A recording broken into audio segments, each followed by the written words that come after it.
താളിൻ്റെ ഇല വെച്ചിട്ട് കൊട്ടിക ഉണ്ടാക്കുന്നതാണ് ഇന്ന് കാണിക്കാൻ പോണത് കേട്ടോ. അതിന് ഒരു 3 നാഴി അരിക്ക് ഒരു 30-40 മുളക് എടുക്കുക, ഒരു 2 സ്പൂൺ ഉലുവ, പിന്നെ ഒരു 3 നാഴി പുഴുങ്ങലരി എടുക്കുകയാണെങ്കിൽ ഒരു നാഴി പച്ചരി എടുത്താൽ മതി. അത് നന്നായിട്ട് തരിതരിപ്പായിട്ട് അരച്ചെടുക്കണം. നല്ല നൈസാവരുത്, കുറേശ്ശെ അരി ചെറുതായിട്ട് ഉണ്ടാവണം. ആ മാവിലേക്ക് നമ്മൾ ഈ അരിഞ്ഞു വെച്ചിട്ടുള്ള താളിൻ്റെ ഇല ചേർത്ത് കൊടുക്കുക. എന്നിട്ടത് നന്നായി ഇളക്കി യോജിപ്പിക്കണം. ഇത് തലേ ദിവസം അരച്ച് വെച്ച് പുളിപ്പിച്ച മാവാവണം കേട്ടോ, അല്ലെങ്കിൽ നമ്മൾ പുളി ഒഴിച്ചിട്ട് മാവിന് പുളി കറക്റ്റാക്കണം.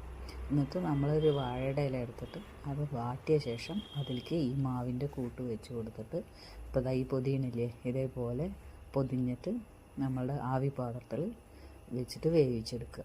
ഇതിന് കന്നഡയിൽ കൊട്ടിക എന്ന് പറയും, മലയാളത്തിൽ ഇപ്പോൾ പറയാനൊരു പേരൊന്നും കാണാനില്ല, താളിൻ്റെ ഇല പലഹാരം എന്ന് പറയാം. ഇനി ഇതിതാ ഈ ആവിയുടെ പാത്രത്തിൽ വെച്ചിട്ട് കഷ്ടി ഒരു 3/4 മണിക്കൂർ 1 മണിക്കൂറോളം വേവിക്കണം. നല്ല നന്നായിട്ട് സ്വാദാവുള്ളൂ. വേവ് കമ്മിയായ ചൊറിയും.